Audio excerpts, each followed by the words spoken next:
우리가 어떻게 하면 신령한 어린이가 되느냐,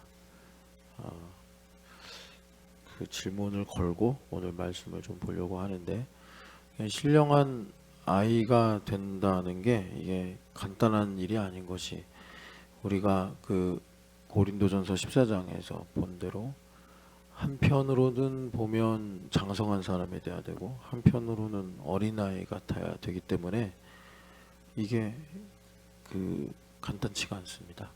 그리고 우리가 가지고 있는 어떤 편한 속성상 저번에도 한번 이제 그려서 보여드린 것처럼 반대로 간다. 어린아이가 돼야 되는 부분에서는 장성한 자가 되려고 그러고, 또 장성한 자가 돼야 되는 부분에서는 어린아이처럼 우리가 말하고 행동하는 성향이 있기 때문에 이게 참 말은 쉬운데 좀 뭐라 그럴까, 고급 레벨이다 라고 말할 수 있어요. 그래서 신령한 어린아이가 돼야 되는데, 더구나 뭐 이제 우리 주일학교 아이들이 신령한 아이가 되는 건 뭐 아이들 자체가 또 어린이들이니까 쉽다 할 수 있는데, 우리 같이 다 큰 어른이 예수님 여기 지금 말씀하신 것처럼 어린아이를 대접하고, 또 다른 본문에선 어린아이 같아야 된다 하실 때 마치 좀 니고데모가 거듭나야 된다 라고 주님 말씀하셨더니, 어떻게 어머니의 태에 한 번 더 들어갔다 나옵니까? 라고 질문한 것처럼, 아니 이미 내가 나이도 들고 알 거 다 알고, 그래서 뭐 동심이라든가 순수함이 없는데 내가 어떻게 어린아이가 되나. 이 어린아이가 된다는 거를 좀 다른 말로 말하면, 이제 뭐 신촌역에 왔던 초창기와 또 한 수년이 지난 지금을 비교할 때 내가 어떻게 이 수년의 경험과 지식이 있는데 이 초창기 같은 그런 마음을 가질 수 있을까. 그러고 보면은 예수님께서 에베소 교회에게 너가 처음 사랑을 잃어버렸느니라 라고 하실 때 그게 적당한 그러니까 뭐 좀 혼나는 정도가 아니라 거의 주님께서 촛대를 옮기겠다고 하시는 말씀처럼 거의 경고 수준의 말씀이잖아요. 촛대가 옮겨지면 교회가 건물이 크든 사람이 많이 모이든 아무 의미가 없는 거니까. 그러니까 이게 처음 사랑을 잃어버린다. 이게 첫사랑이 아니라 처음 사랑입니다. 처음 사랑. 그걸 이제 우리가 여기서 보면 이제 어린아이 이렇게 이제 볼 수 있는 건데, 이게 참 어떻게 보면 신앙생활을 오래 한다는 게 좋은 것 같기도 한데 되게 리스크가 커지는 거구나, 이럴 수 있죠. 그래서 쉬운 문제가 아니다. 신령한 어린아이는 어떻게 되느냐, 주님께서 여기 말씀하시는데 그냥 어린아이를 영접해라 이럽니다. 어린아이를 영접해라. 그러면 뭐 성경학교 열심히 하고 또 뭐가 있을까요? 또 뭐 교사 열심히 하면 된다는 얘기인가? 물론 그렇게 율법적으로 적용해도 틀리진 않는데, 여기서 이제 어린아이다라고 할 때 제가 종종 여러분들에게 이제 어린아이와 거의 같은 단어로 쓰이는 말이 가난한 사람이다. 근데 이 가난한 사람을 불쌍한 사람 이렇게도 볼 수 있어요. 그런데 내가 싫어하는 사람이라고도 볼 수 있습니다. 우리가 이제 이런 본문을 적용하려면 좀 내가 부담스러워하고 나랑 잘 안 맞고 공동체 안에서 우리 교회에서 그렇게 절대적으로 가난한 사람은 없거든요. 우리 교회는. 그러니까 굳이 이제 가난한 사람이다라고 해도 별로 이렇게 시야에 들어오지 않아요. 적용을 하려고 할 때. 그러니까 대화를 하면 나랑 부딪히고, 또 그럴 수도 있어요. 어떨 때는 되게 잘 통하는데 어쩔 때는 또 나랑 잘 안 맞고, 이제 그런 특정 상황에 있을 때 그런 사람이 여기 이제 어린아이가 될 수 있는 거죠. 내가 배제하고 싶은 사람. 제자들이 그 어린아이들을 데리고 있는 부모가 예수님께 안수받게 하고 싶어서 막 데려오려고 그랬더니 꾸짖으면서 가라고 그랬잖아요. 그러니까 내가 배제하고 싶은 사람. 이제 그런 사람들이 어린아이인데, 그래서 예수님께서 이제 마태복음 같은 데서는 그냥 지극히 작은 자 이제 이렇게 표현하시기도 하는 겁니다. 그런데 이제 그런 사람들을 영접하면 예수님 말씀대로 여기 제자들이 변론을 했다 하는데 누가 크냐, 이제 뭐 여러분들이 여기 말씀처럼 뭐 박집사가 크냐 김집사가 크냐 이런 변론은 안 나오죠. 안 나오는데 이제 이걸 또 이제 적용하자면 내 생각이 강화되고, 그래서 다른 사람이 하는 말이 잘 안 들리고, 뭐 그런 상황이에요. 좀 더 이제 적용을 위해서 설명을 다르게 해보면, 누구나 가지고 있는 부분이 있는데 그게 뭐냐면, 이게 누구가 크냐 하는 변론이요, 자기가 강화되는 거란 말이에요. 자기가 강화돼서 은혜를 모르고 사는 부분입니다. 모르고 사는 부분. 근데 이거는 진짜 거울을 봐야 알 수 있어요. 내가 아무리 나를 이렇게 살펴도 알 수 없고, 그러니까 거울을 본다는 게 뭐냐면 나를 잘 아는 사람, 나보다 나를 더 객관적으로 알 수 있는 사람의 이야기를 듣는 겁니다. 그런데 누가 크냐라는 변론에 빠져버리면 내 생각, 내 어떤 주장이 강화되기 때문에 그런 말이 아예 들리지도 않고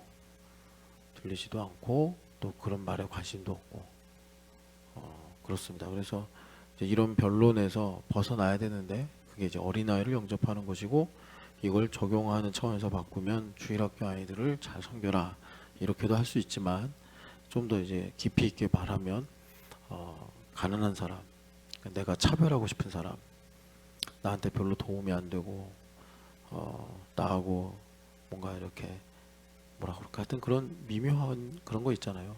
사이가 되게 안 좋은 건 아닌데 뭐 불편한 정도, 이제 그런 사람들을 영접할 때 우리의 마음을 넓혀주시고 또 하나님의 은혜를 볼 수 있는 새로운 통찰을 주셔서 우리로 이제 하나님의 역사가 나타날 수 있게 하신다, 이렇게 주님께서 말씀하고 계시는 겁니다. 그래서 그 한번 정리를 하자 생각이 들어서 제가 성경 구절들을 모아봤는데,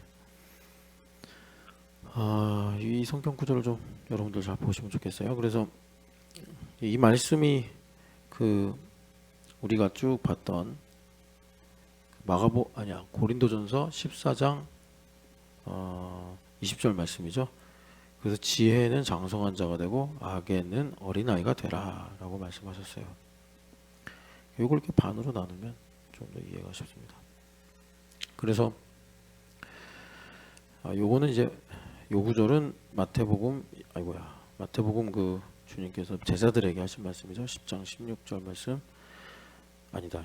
요거는 이제 로마서군요. 로마서에 있는 말씀인데, 그러니까 로마서의 주제가 복음의 신비잖아요. 복음의 신비인데 그 복음의 신비를 이제 적용을 하는 그 13장부터 적용의 장입니다. 13, 14, 15, 16. 16장 19절 말씀이니까 거의 이제 적용의 끝으로 간 거죠.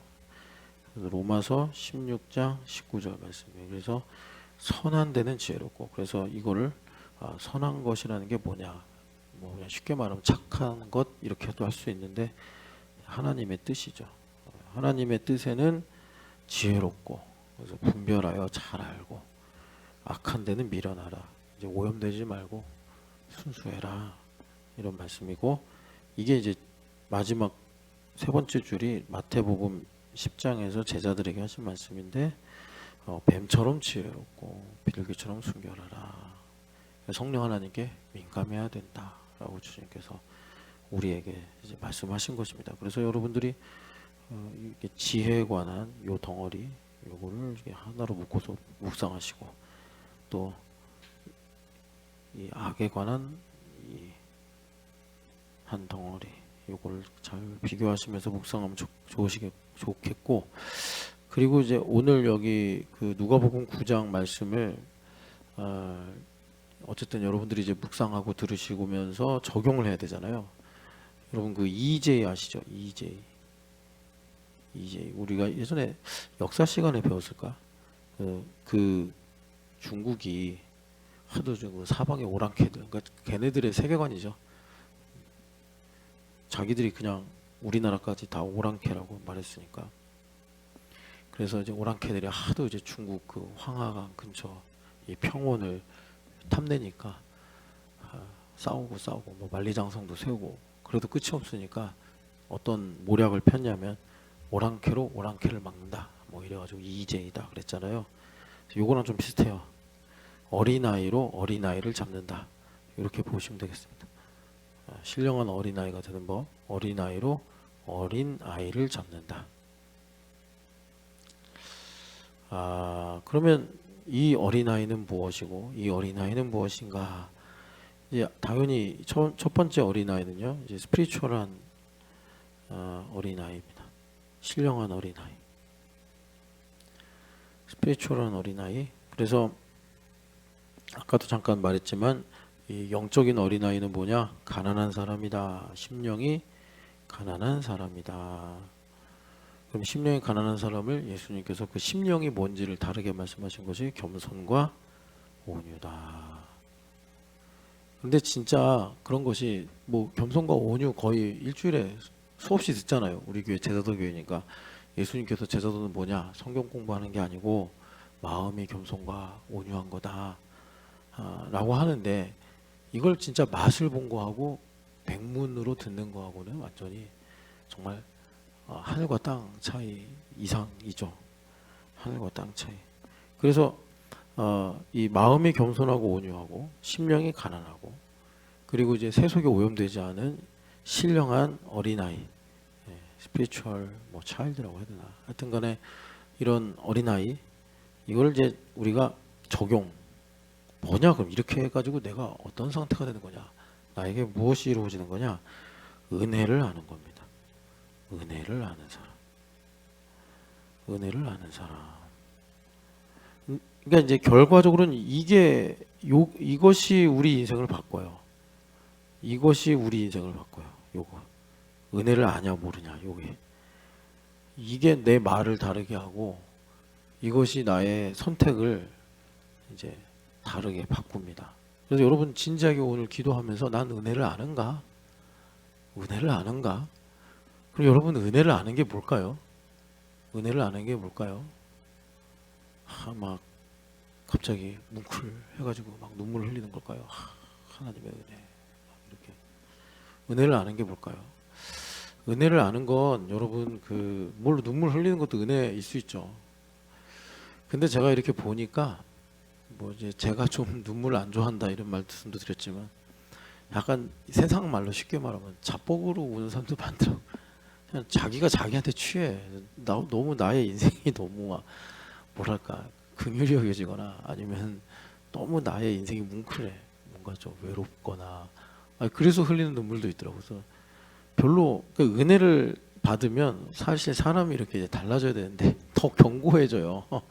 자기의 주장과 자기의 신념과 진짜 무슨 프랭크 시나트라도 아닌데 갑자기 막 마이웨이 막 하고 이런 식으로 더 자기가 강해지더라고요. 눈물을 흘리고 나서. 그래서 저건 은혜는 아니구나 이런 생각을 하는데, 은혜를 안다라는 거는 여러분 우리가 2주 전에 들은 말씀인데, 그래서 이제 이런 겁니다. 상대방의 마음을 안다 이거예요. 상대방의 마음을 안다. 헤아릴 수 있다. 그러려고 하나님 은혜 주시는 거예요. 그 상대방이 이제 우리가 이웃 사랑, 하나님 사랑은 똑같다고 했잖아요. 성경에 예수님께서 제일 큰 계명이 뭐냐? 라는 질문을 받으실 때 하나님 사랑 그리고 및 이웃 사랑이다 이렇게 대답하셨잖아요. 그러니까 이거를 이제 주님께서 땅에서 이루어진 일로 말할 때 순서를 바꾸시잖아요. 우리가 논리적으로 생각하면 하늘에서 풀려야 땅에서 풀리고 하늘에서 메어야 땅에서 메이는데, 예수님 반대로 땅에서 메면 하늘에서 메이고 땅에서 풀면 하늘에서 풀린다 이렇게 말씀하셨잖아요. 그러니까 예수님께서 적용을 이제 하신 거예요. 그래가지고 그게 이제 뜻이 하늘에서 이루어진 대로 땅에서 이루어지는 이치인데, 그러니까 내가 예를 들어서 남편이 아내의 마음을 헤아려요. 그 말이 이런 뜻이었어? 그럴 때 내가 하나님의 마음을 아는 지혜가 임하는 거예요. 우리가 원체 둔하고 우리가 밥 먹듯이 완고해가지고 그냥 하나님께서 하나님의 뜻을 알려주시면 듣지도 못하고 다 낭비해버리고 그리고 왜곡해버리고 뭐 하여튼 그래요. 그래서 때로는 또 이런 것도 있어요. 하나님의 뜻이 또 우리랑 너무 멀기 때문에 이제 내 어둠이 드러나거든요. 하나님의 뜻이 계시가 되면. 근데 그게 하나님 뜻이 계시된 걸 모르고 내 어둠이 드러날 때 이제 죄책감, 뭐 좀 슬픔, 두려움 이런 것들이 막 엄습해 오니까 더 내가 빗장을 단단히 걸고 막 이런 반응도 나와요.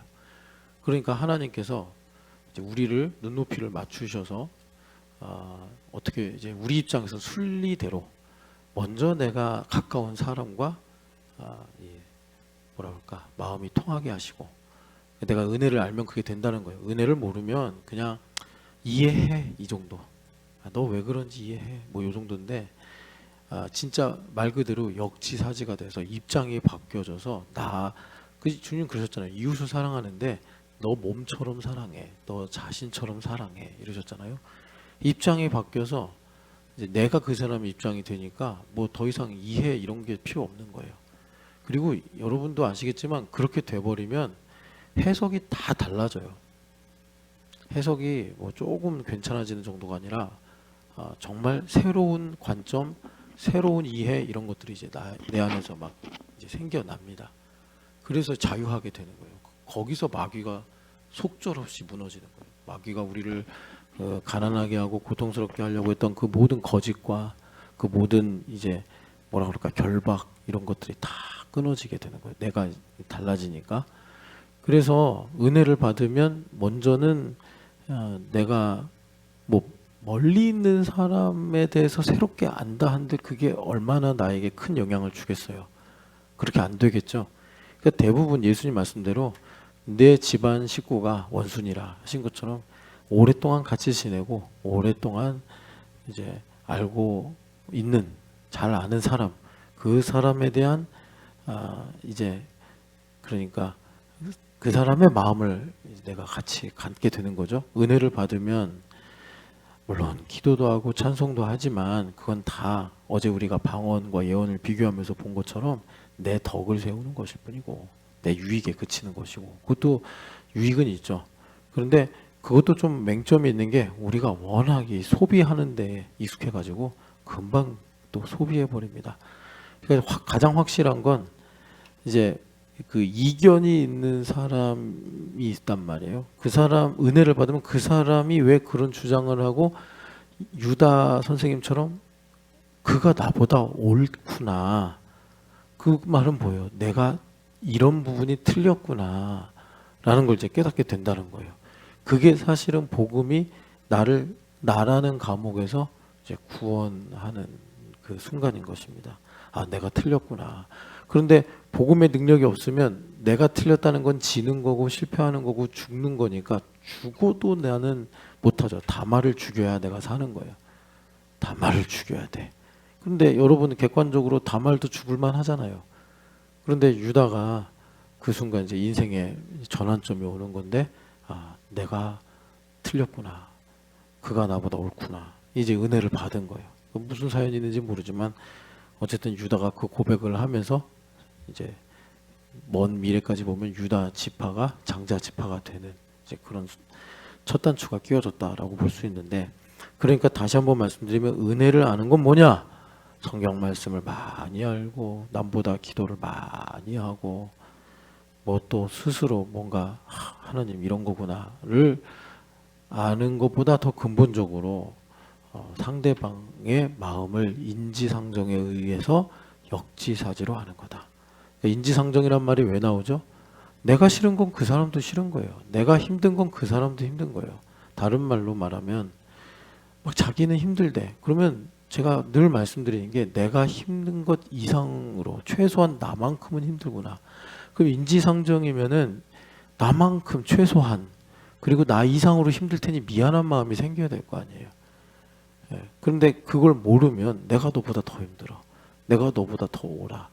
너는 틀렸어. 근데 입만 열면 그런 말들이 이제 쏟아져 나오는 거예요. 그 은혜를 모르기 때문에 그런 거예요. 우리 예수님 믿는 사람들이 은혜 좋아하고 성경도 은혜를 강조하는데 이 은혜 또한 소비의 대상이 되다 보니 왜곡되고 내 편의대로 맞춰지고 그래가지고 약간 좀 뭐 힐링 캠프 나가는 것처럼 그런 식으로 은혜를 많이 사람 생각하는데 사실 여러분 그 은혜 하면은 누굽니까? 그 마리아 할머니 생각해야 되잖아요. 가브리엘 천사가 오자마자 처음으로 한 말씀이 은혜를 받은 자요 그러잖아요. 근데 거기에 무슨 마리아가 우리식으로 생각할 때 은혜라고 말할 수 있는 게 뭐가 있어요? 그 순간에 이해도 안 되고 마음도 답답하고. 그런데 워낙 이분이 아까 전에 우리가 본 말씀대로 악에는 미련하고 악에는 어린아이 같고 비둘기처럼 순결하다 보니까 그냥 두 번째 질문에 대한 답을 듣고 그 질문에 대한 답을 듣고 두 번째 답을 듣고 주의 말씀대로 내게 이루어지이다. 그냥 그래 버렸잖아요. 이분이. 참 그게 훌륭한 부분인데 이 은혜를 아는 것은 내가 타인의 말을 이해하고 또 마음을 내 입장이 아니라 상대방의 입장에서 생각하는 것이다. 그럴 때 하나님께서 그걸 법적 근거로 사용하셔서 하나님의 마음을 나에게 부어주시고 하나님의 뜻을 깨닫게 하시고 하나님의 일을 행할 수 있는 능력을 주시더라라는 것입니다. 그래서 이제 여기서 하나만 정리하고 가면 신령한 어린아이가 돼야 된다. 우리 교회가 성경학교를 처음 하는 것도 아니고 주말 캠프 아웃리치를 뭐 더 크게 더 뭐라 그럴까 하여튼 그 스케일 크게 다녀온 적도 많은데 왜 2026년 여름에 주님께서 이렇게 말씀을 하실까?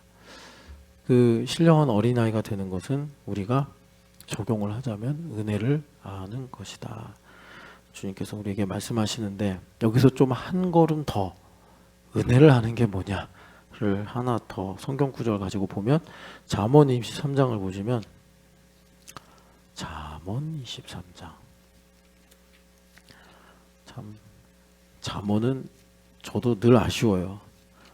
더 읽어야 되는데 여러분 잠언 틈만 나면 많이 읽으세요. 1절부터 3절까지 같이 읽겠습니다. 내가 관원과 함께 앉아 음식을 먹게 되거든 삼가 내 앞에 있는 자가 누구인지를 생각하며 내가 만일 음식을 탐하는 자이거든 내 목에 칼을 둘 것이니라. 그의 마시는 음식을 탐하지 말라. 그것은 속이는 음식이니라. 아멘. 이게 이제 표면적으로 율법적으로 보면은 뭐 관원이니까 높은 관직에 있는 사람이다 이렇게 볼 수 있죠. 그런데 그 사람과 음식을 먹을 때 왜 음식이 내 앞에 있는가를 생각해라. 그래서 음식을 탐하다 보면은 네 목이 날아간다. 그 음식이 뇌물일지 아니면 그 음식이 뭐 그러니까 또 나를 함정에 빠뜨리는 것일지 그걸 잘 분별해라. 이제 이런 얘기인데 사실 그렇게 이제 이 말씀을 이해하고 끝내면 나에게 적용할 것이 없고 여러분 우리가 은혜를 아는 사람의 적용입니다. 여러분 잘 적용하세요. 제가 말씀드릴 테니까 이제 이 잠언 23장 1절 3절은 뭐냐면 우리가 이제 살면서 어떤 만남이나 대화나 또 뭐 어떤 특정한 상황 속에 하나님의 임재가 있는 순간이 있습니다. 이거는 제가 뭐 이렇게 무슨 규칙처럼 딱 이게 하나님의 임재다라고 할 수가 없어요. 왜냐하면 솔직히 하나님은 우리가 구색을 맞춘다고 좋다, 내가 거기 있겠다 해서 임재하시는 그런 분이 아니고 본인이 원하시면 광야에도 임재하시고 산꼭대기에도 임재하시고 중요한 거는 이제 딱 하나 두세 사람이 있는 곳에 나도 있겠다 했으니까 혼자 있을 때보다는 이제 복수로 공동체로 있을 때 이제 그런 일들이 일어난다. 그런데 이제 이거보다 여기 새벽 예배 나오신 분들은 조금 더 이제 깊이 있게 이 말씀 보셔야 되는데 그러니까 우리가 이제 신앙생활을 쭉 하다 보면은 경험치라는 게 생기거든요. 그래가지고 그냥 사람들하고 뭐라 그럴까 그냥 가볍게 모이는 자리도 있고 어떤 순간은 지금 이거 하나님 들으시고 하나님께서 내 입에서 무슨 말이 나오는지 다 알아보시는 순간인데 이런 순간이 있어요. 이거는 그 케바케 케이스 바이 케이스라서 이거는 여러분들이 분별해야 돼요. 이거는 제가 쫓아다니면서 이거야 저거야 할 수 없어요. 그러니까 가장 좋은 거는 주님께서 우리가 고린도전서 14장 20절에서 읽은 대로 지혜는 장성한 자가 되라 그랬잖아요. 그때 그 지혜가 깨어있는 의식이다 그랬죠. 그래서 깨어있는 의식이 뭐냐, 그걸 어제 조금 여러분들이 복잡하게 느껴지실 수 있었을 텐데, 방언과 예언 중에 왜 바울 사도가 예언을 더 사모하라고 하시는가, 그걸 분별하는 것, 그게 이제 깨어있는 의식이란 말이에요. 그러니까 우리가 깨어있는 의식이 아니면 방언을 사람들은 더 좋아하고, 방언과 예언도 이제 거기 14장 쭉 읽어보면 질서 없이 자기를 과시하기 위해, 뭐 이런 거 있잖아요. 뭐 하나님 나에게 이런 걸 말씀하셨어. 근데 바울 사도가 뭐라고 그래요? 예언을 하는 사람은 꼭 셋이 같이 있어가지고 예언은 예언에 의해서 이제 제재를 받아야 된다. 그러니까 이제 예언을 하더라도 그게 내 느낌과 내 감성이 묻어 있을 수 있으니까 다른 사람에 의해서 이제 제약을 받아야지 그것이 온전한 이제 예언이 된다. 예를 들어서 이런 거예요. 네, 제가 이제 허윤실 집사님 보고, 허윤실 집사님 하나님 사랑하십니다. 막 신령한 노래와 시와 찬미로 축복을 해요. 근데 거기에 어제 허 집사님이 나한테 선물을 사줘서 내가 좀 약간 편애하는 마음을 갖고 더 이제 과장해서 축복을 한단 말이에요. 그럼 성준 집사님 이렇게 보다가, 아니야 허 집사 언니구나.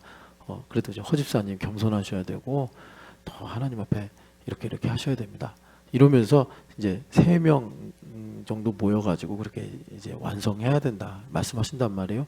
이런 모든 섬세하고 품위 있는 절차가 어떤 규율이 아니잖아요. 유기적으로 서로 간에 이렇게 존중하면서 오가야 되는 건데, 이런 게 이제 깨어있는 의식이다.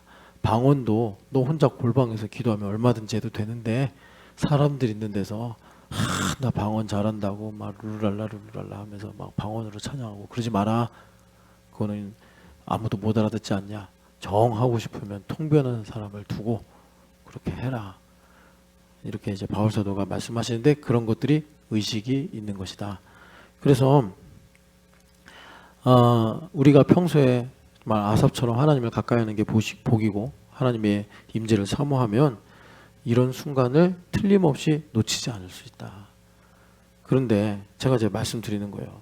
여러분, 참 우리가 이 새벽에 나와서 기도할 때마다 제가 이제 주로 대표 기도 하잖아요. 하면서 참 하나님 부르셨고, 아무리 생각해도 내가 첫날을 새벽 예배한다, 이튿날을 새벽 예배를 한다 하더라도 그 중에 하루도 우연이 없고, 참 나 같은 죄인을 또다시 불러주시니 그냥 그게 감사할 뿐이고, 그래서 참 이 자리가 얼마나 귀한 자리인가, 이제 그런 우리가 고백을 공유하지 않습니까?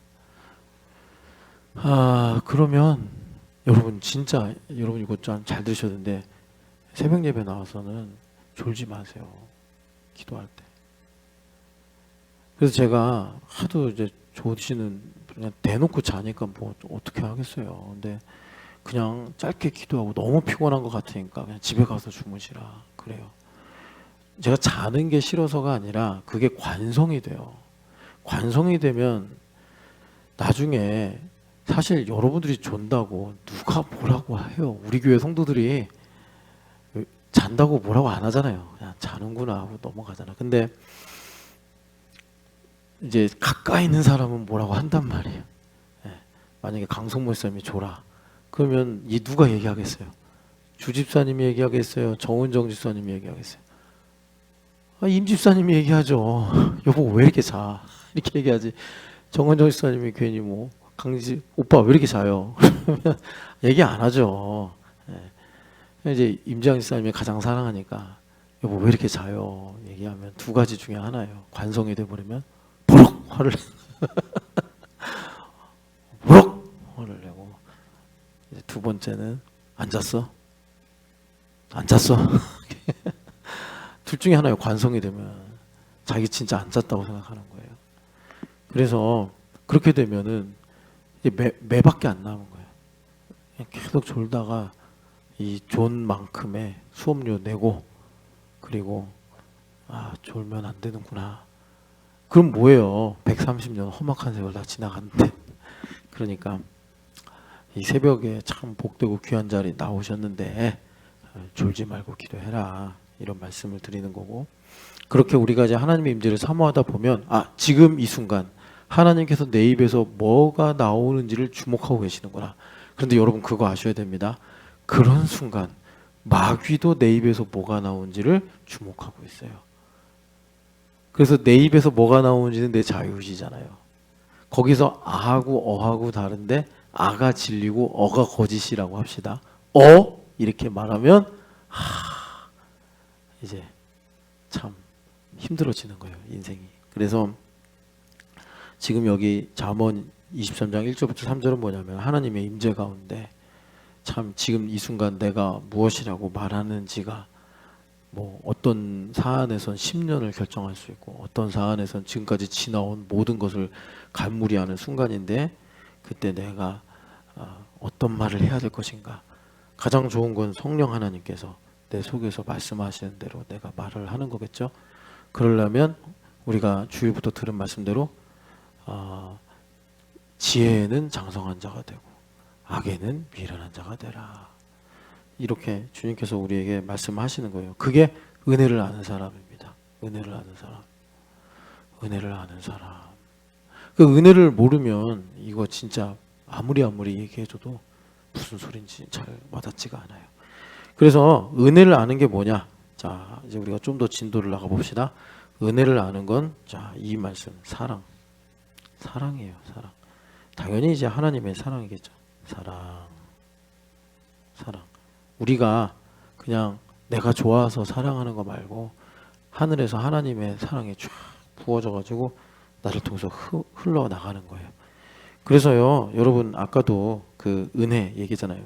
마리아 선생님이 왜 이렇게 훌륭하시냐. 첫 번째, 난 결혼도 안 했는데 내가 어떻게 아기를 갖습니까? 그랬죠. 그랬더니 하나님 말씀은 능치 못할 일이 없느니라. 아멘. 주의 말씀대로 여종에게 이루어지이다. 훌륭하셨다고. 왜 훌륭한지 아세요? 그러니까 이거예요. 검을 뽑아서 한 번 딱 접해보고 이건 말씀의 검이구나. 그래서 마리아 선생님이 자기를 허물었어요. 그게 나는 주의 여종이오니 주의 말씀대로 이루어지이다의 믿음의 고백이에요. 은혜는요, 나 자신을 허물어요. 은혜를 받으면, 은혜가 왜 좋으냐면, 근데 이게 은혜를 모르는 사람한테는 되게 힘들고 슬픈 일이에요. 그런데 은혜를 아는 사람은 하나님 나를 허물어 주시는구나. 이게 복이라고. 나를 허물어 주고, 내 고집이 허물어지고, 내 욕망이 허물어지고, 내 두려움이 허물어지고. 아까도 우리가 잠깐 찬양했지만 하나님은 실수하지 않으신다네. 내 계획이 허물어지고 내 생각이 허물어지고 그래도 우리 하나님은 실수하지 않으신다네. 이제 그러는 거죠. 그래서 여러분 나를 허무는 게 뭐예요? 우리가 많이 이제 귀가 아프게 듣고 있지만 이게 성찰이라고, 성찰. 그래서 잠언에 보면 잠언 우리가 20장 4절 하나님의 모략은 깊은 물을 길러 올리는 것과 같다. 지금 그렇구나. 제가 그 이제 개인적으로 좀 추천한 영상이 있는데 그거 보면 저는 좀 그걸 좀 들으시면서 좀 그 이렇게 이제 그 깊은데 흐르는 모략을 좀 길어 올렸으면 좋겠다. 이제 그런 마음으로 했는데. 그러려면 영혼의 등불이 켜져야 된다. 27절에 말씀하시죠. 그게 성찰이에요. 그래서 그걸 바울 사도께서 인용을 하시면서 사람의 깊은 것을 사람의 영 외에는 누가 알리요? 라는 식으로 인용을 한 거예요. 사람의 영혼은 여호와의 등불이다 라고 하신 그 말씀을 그러면서 성령 하나님께서 우리에게 하나님의 깊은 것을 통달하사 나에게 성찰을 하게 하시는데 성찰의 결과가 무엇이냐? 바로 나의 살아온 모든 것이 하나님의 은혜구나 라는 것을 이제 알게 하신다라는 거예요. 그러니까 여러분 신령한 어린아이가 되는 거는 적용으로 보니까 내가 겸손과 온유함을 가지게 되어서 우리는 정말 악하고 죄인인지라 우리는 은혜를 모르고 살아요. 은혜를 모르고 산다고. 이걸 모르면 지금 이걸 인정하고 하지 않으면 지금 이후로는 여러분 설교가 그냥 시간 때우는 것밖에 안 돼요. 그러니까는 은혜를 아는 게 구원이고 복음인데 이 은혜를 아는 게 무엇인가 봤더니 하나님의 사랑이 내게 부어지는 거예요. 하나님의 사랑이 내게 부어지는 것인데 그런데 이 은혜를 알게 되면은 어떤 일이 일어나느냐, 뭐 병도 나을 수 있고, 뭐 문제도 해결될 수 있고, 소원이 이루어질 수도 있겠는데, 그런 것들은 진짜 안개 같아서, 여러분 우리도 이제 인생 뭐 10수년 정도가 아니라 수십 년 살아봤잖아요. 좋은 게 안 좋은 게 되기도 하고, 안 좋은 게 좋은 거 되기도 하고, 지금은 섭섭한 게 나중에 돌아보니 참 세상 말로 신의 한 수가 되기도 하고, 뭐 이런 거 아닙니까? 예. 아, 그 제가 하나만 말씀드릴게요. 제가 그 선착의 뭐다? 하여튼 그 책을 쓴 저기 서울대 명예교수님이 강의한 걸 들었는데, 그분이 이제 이런 얘기를 하더라고요. 우리나라가 참 가진 게 없다. 그런데 한강의 기적이라는 걸 우리나라가 역사 속에 일구어냈잖아요. 그게 라인강의 기적을 워딩으로 따라한 거긴 한데, 독일은 원래 1차, 2차 세계대전 전후로 보면 선진국 아니었냐. 그런데 우리나라는 뭐 그런 게 어딨냐. 예, 산업화 근대화 실패해가지고 일제치하 들어가고 전쟁 나고. 그런데 정말 그 라인강의 기적은 될 만한 기적, 한강의 기적은 불가능한 기적이래요. 자기가 이렇게 이제 문명사의 전문가인데, 그러면서 근데 이게 이제 그냥 우리나라의 능력으로만 된 게 아니고, 그 미국이 한참 지금 이제 중국하고 패권 전쟁 하는데 90년대는 일본하고 했잖아요. 일본하고 패권 전쟁 하면서 그 독일하고 영국하고 재무장관 불러가지고 플라자라는 호텔에서 그 일본의 그 금리를 확 올려버리는 플라자 합의를 했잖아요. 그 바람에 우리나라가 이제 상 아래로 떨어지는 부스러기 낙수 효과를 일종의 받아가지고, 그래서 이제 현대랑 삼성이 기회를 얻은 거다, 이제 이런 얘기를 하더라고요. 그러면서 이제 한 번 더 기회가 온다, 뭐 이러면서 이제 여러 가지 이야기를 하는데, 지금 설교니까 그런 건 차치하고, 여하튼간에 우리가 이제 나를 이 하나님께서 은혜를 알게 하셔서 나를 이제 허무시고, 나를 허물어야지 하나님의 뜻이 무엇인지를 알게 하시는데, 그런 게 성찰이다. 성찰이고, 이 성찰을 그러니까 이제 말씀으로 말하자면 히브리서 4장 12절 13절인데 뭐죠? 여러분 이거 되게 중요해요. 지금 이것 때문에 아까 잠언 말씀 읽은 겁니다. 무슨 말이냐면, 살아있는 말씀이 운동력이 있어서 영과 혼과 간접 골수를 찔러 쪼개는 거예요. 쪼개서 뭐 하는 거예요? 내 골수에 숨겨져 있는 인본적 동기를 꺼내는 거예요.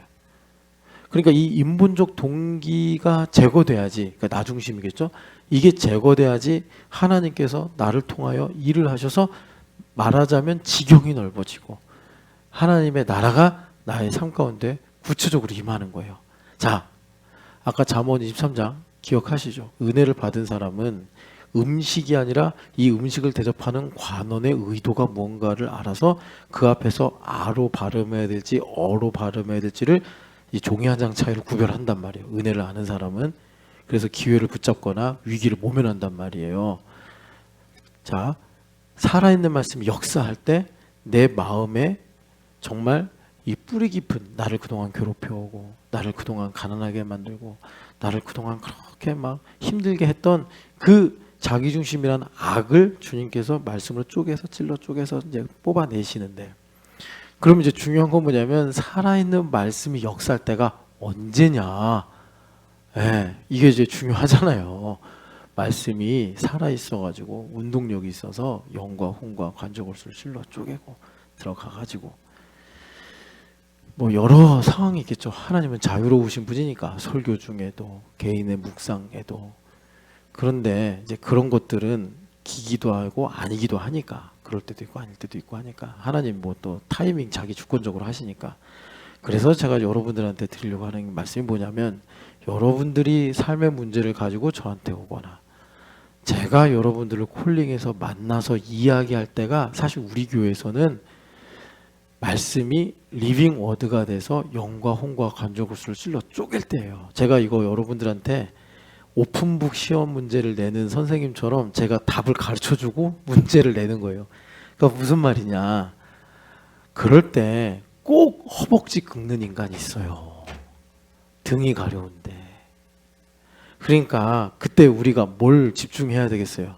영과 혼과 관절골수를 찔러 쪼개시면서 지금 내 마음에 내가 그동안 몰랐던 감춰진 나의 인본적 동기, 뭐가 뭐가 이 알갱이냐, 그거를 내가 제거해서 정말 하나님께서 나를 업그레이드 시키시고 나를 강하게 하시고 나를 복되게 하시고 원수마귀의 거짓과 모든 결박에서 나를 자유케 하시는 그 놀라운 은혜가 이제 나에게 역사해야 되는데, 그러려면 뭐가 필요해요? 동의가 필요하잖아요. 싫어라고 하든가, 주님 고쳐주세요 하든가, 나는 그거 싫어 이제 이렇게 하든가, 아니면 하나님 나를 고쳐주세요 하든가, 뭐 하나님을 믿습니다 이러든가, 내가 동의가 돼야지 하나님 이제 그 작업을 시작하시는데, 내가 동의가 되려면 인지를 해야 될 거 아니에요.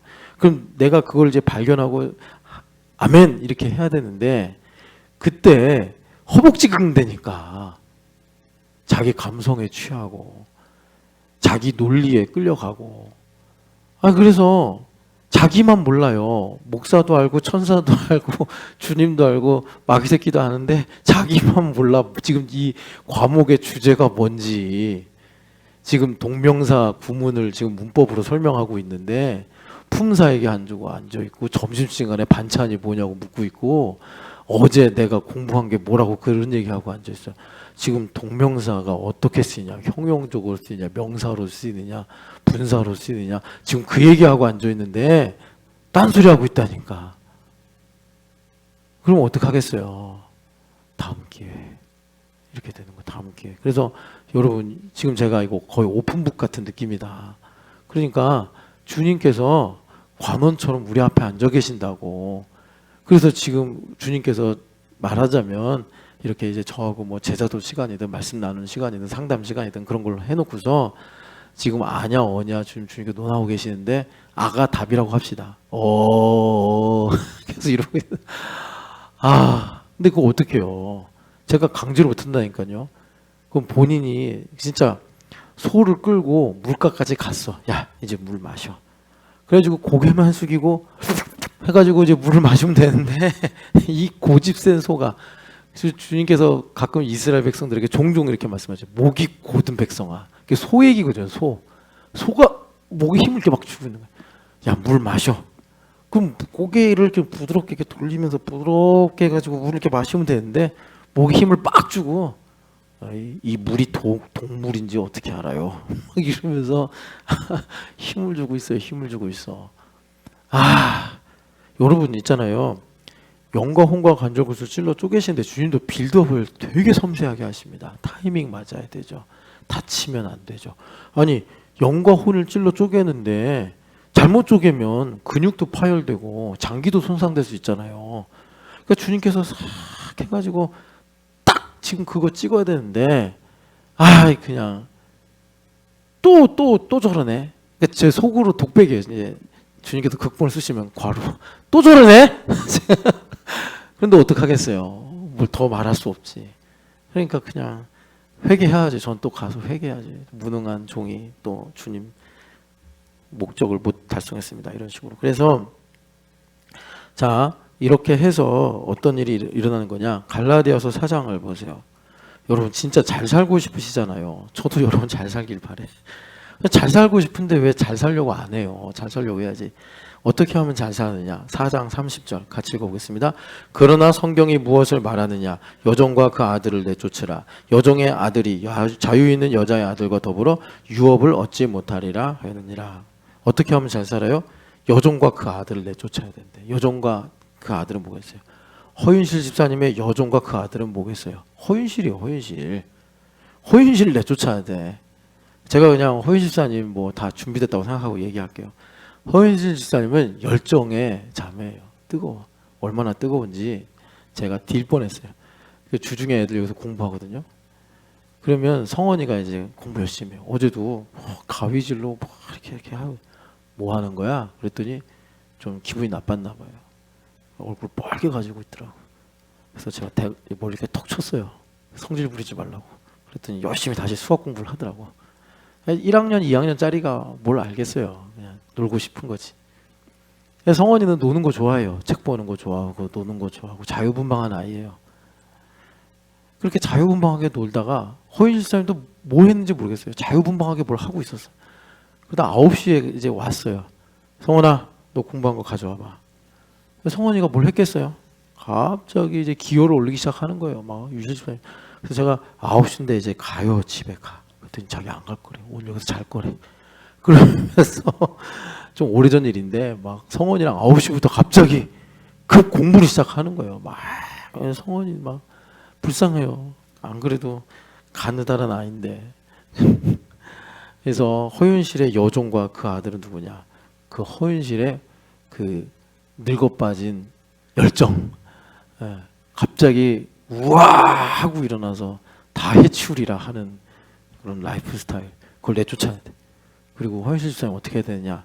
허윤실 집사님 이거 되게 싫어하는데 루틴을 딱 정해야 돼. 루틴 딱 정해서 재미없게 9시에는 딱 이것만 해야 되고 11시에 딱 이것만 해야 되고 그날 점심에는 딱 이것만 해야 되고. 허윤실 집사님 딱 그렇게. 그러면 허윤실 집사님 되게 재미없어요. 허윤실 집사님은 이걸 하려고 계획하다가 아니야, 자연사박물관을 가야 돼. 그럼 갑자기 짐 다 싸고 자연사박물관 가야 되거든요. 그래야지 마음이 좀 뭔가 시원하고 성공한 느낌이 들고 인생이 보람되고 막. 근데 그 효과가 있어요. 또 그 필이 틀리지는 않거든요. 그런데 이제 허윤실 집사님이 전반전을 끝냈고 그리고 일들의 가지수가 점점 많아지고 그러면 여러분도 아시겠지만 루틴에 말고는 그런 거 감당할 수가 없어요. 멀티태스킹 해야 되고 막 정신 없단 말이에요. 그래서 이제 여러분들이 이걸 하나의 예로 삼아서 그 아들과 여종을 내쫓으라 하신 이 말씀이 무엇인가 보시고, 자 오늘 처음에 말씀드렸죠. 어린아이로 어린아이를 잡는 거라고. 고린도전서를 가보세요. 고린도전서 13장 11절. 제가 지금 이제 윤실 집사님 얘기를 했는데 제가 말한 초점은 뭐예요? 윤실 집사님 영과 홍과 관절골수 사이에 있는 그 아주 작은, 정말 양자역학에서나 말할 만한 자기중심성이란 아주 작은 알갱이에요. 윤실 집사님 이런 거 사실 드릴 필요도 없어요. 이 지금까지만 해도 훌륭하신 분이고 전 너무나 고마운 사람이고 우리 교회에서도 참 사랑스러운 자매예요. 그런데 주님께서 남은 자의 거룩을 위해서 이걸 이제 이 작은 알갱이를 말씀하신 거. 이럴 때 윤실 집사님이 아까 말씀드린 것처럼 허벅지 긁고 있으면 안 된다고. 제가 윤실 집사님을 못 믿어서 무시해서 제가 뭐 윤실 집사님 진짜 잘못이 많아서 그런 얘기를 하는 게 아니에요. 제가 무슨 뭐 신촌연합에 꺼다 놓은 보리자루입니까? 주님께서 말씀 전하게 하시면서 하나하나 보면서 이런 거 이렇게 이제 말하자면 저의 입장에서 오지랖이에요. 사실 이거 안 하고 싶은 건데 주님께서 어떡하겠어요. 리빙 워드가 그런 거거든요. 그런 지극히 개인적인 차원으로 들어가서 이런 거 아니냐 저런 거 아니냐. 그럴 때 윤실 집사님이 허벅지를 긁는 게 아니라 지금 주님께서 영과 홍과 관절골수를 찔러 쪼개서 나한테 지금 이걸 말하는구나라고 캐치를 해서 하나님 나 이제 이거 이렇게 해주세요라고 해야지 지경이 넓어지고 하나님께서 세일을 행하신다고. 이걸 듣는데 윤실 집사님이 만약에 서운하네. 그때 나 그거 아니었는데 그때 이런 일이 있었고 저런 사연이 있었고 나한테 이런 이유가 있어서 그런 건데 그러면 이제 허벅지 긁으러 가는 거예요. 그거 뭐 저도 모르겠어요. 그런 거 다 따지면 얘기 안 한다니까. 제 성격도 그렇고 제가 무슨 뭐 목회하면 설교만 잘하면 되지 무슨 뭐 여러분들 삶에서 애를 이렇게 가르쳐라 뭐 운동을 해라 루틴을 해라. 제가 뭐하러 입 아프게 그런 얘기를 합니까? 근데 리빙 워드가 영과 홍과 관절골수 수질로 쪼개야 되니까 제가 들어가서 이런 얘기를 하는 거고, 여러분들이 이제 그런 것들을 보시면서 나를 향한 하나님의 뜻이 이런 거구나 듣고 깨달을 수 있는 거예요. 그래서 다시 이제 그 어린아이로 어린애를 잡는 게 뭐냐. 13장 11절입니다. 같이 읽겠습니다. 내가 어렸을 때에는 말하는 것이 어린아이와 같고 깨닫는 것이 어린아이와 같고 생각하는 것이 어린아이와 같다가 장성한 사람이 되어 어린아이의 일을 버렸노라. 아멘. 그래서 여러분 신령한 어린아이가 되어서 이 어린아이의 일을 버리시기를 축복합니다. 장성한 자가 되어서 이 어린아이의 일을 버리시기를 축복합니다. 그래서 여러분 이걸 좀 풀어서 말하면 지금 헷갈릴 수 있잖아요. 아니 언제는 어린아이가 되라고 그랬다가 또 뭐 지금은 어린아이가 되지 말라고 그러고 도대체 설교를 이랬다 저랬다 왜 헷갈리게 이렇게 얘기해? 그러시면 저도 할 말이 없어요. 그런데 여기 보면은 이제 이걸 좀 풀어서 말씀드리면 은혜를 알아야 된다. 일단 나의 나 된 것은 하나님의 은혜다. 이거죠. 나 은혜를 알아야 된다. 은혜를 알면 어떻게 된다고요? 여러분 고린도전서 2장 은혜장이잖아요. 나를 영혼의 등불을 켜셔서 나의 인생의 은혜구나. 은혜구나. 그럼 어떻게 돼요? 영 분별이 그 다음에 온다고. 그래서 육에 속한 사람은 영적인 일을 어리석게 보는데 이제 그 분별력을 가진 사람은 하나님의 일을 이제 보고 깨닫게 된다. 그렇게 되면 어떤 일이 생기느냐? 여러분 이건 이제 기도 제목이에요. 치기를 버려야 돼요. 우리 보통 치기 어리다 그러잖아요. 치기. 아이고 우리 애들이 왔으면 좋았을 텐데 애들이 한 명도 안 왔네. 그 요번에 우리 아이들 지리산 갔더니 모내기가 막 끝나가지고 벼가 파릇파릇한 게 뾰족뾰족하게 하늘 향해 착착 자라고 있더라고요. 그게 치기예요. 그게 치기. 예. 그러니까 이제는 우리 치기 버리고 뭘 가져야 되냐면 여러분 그 노련미를 가지시길 축복합니다. 노련미. 그래서 우리 애들한테 그 논밭을 지나가면서 그랬어요. 계속 자 벼는 익으면 뭐 한다고 고개를 숙입니다. 우리는 이제 그 파릇파릇한 벼가 아니고 점점 이제 무거워져서 고개를 숙여야 되는 장성한 사람이 되어야 되는 거예요. 그래서 여러분 오늘 이제 우리 신촌연합회 새벽 예배 하신 분들만큼은 치기랑은 이제 이별, 패왕색과는 이별, 패왕색 알죠? 패왕색하고는 이별. 그리고 이제는 노련미. 그래가지고 여러분 그 하나님 앞에 뱀처럼 지혜롭고 비둘기처럼 순결하여 성령 하나님 앞에 민감하게 여러분 살아가시기를 축복합니다. 그래서 오늘 말씀대로 장성한 사람이 되어서 어린아이를 버려야 된다. 이런 일들을 주님께서 우리에게 어린아이를 지극히 작은 자를 만나 대접하는 일로 우리에게 주님께서 선물로 주시더라. 오늘도 내일도 또는 이제 돌아오는 주일도 여러분들 교회에서 정말 작은 자를 만나실 때 융숭이 대답하셔서 정말 하나님 나라를 선물로 받으시기를 축복합니다. 그러면 오늘 우리가 들은 모든 말씀이 나에게 주님께서 천국으로 이루어 주실 줄 믿습니다. 사랑하는 하나님 아버지, 그렇습니다. 어린아이와 같이 살았고 어린아이와 같이 생각했습니다.